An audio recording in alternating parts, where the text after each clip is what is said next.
So, Mr. Speaker, the Prime Minister has announced that he wants to change the rules of Parliament to make his life easier. And no one's life will be easier than his.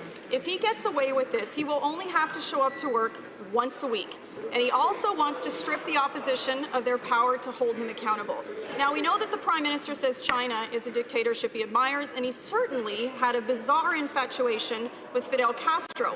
But can the Prime Minister at least agree that he, the Prime Minister of Canada, should be accountable to this House and to Canadians more than once a week? Right Honourable Prime Minister.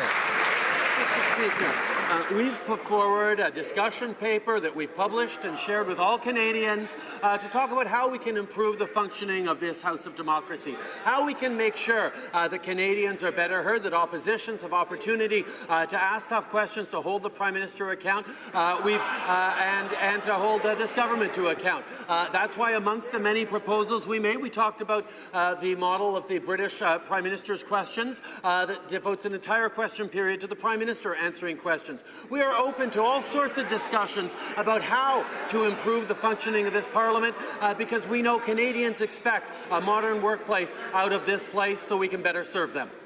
The Honourable Leader of the Opposition. Modern, Mr. Speaker, efficient? Efficient like the Chinese dictatorship that he thinks is so efficient?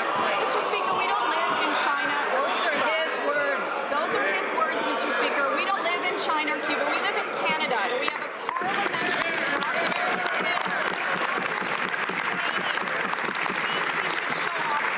every day. And here's a thought, Mr. Speaker. We could have question period with the Prime Minister every day. He can answer all of our questions every single day.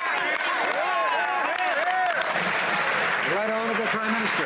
Mr. Speaker, I look forward to every opportunity to stand up and talk about the great things this government is doing.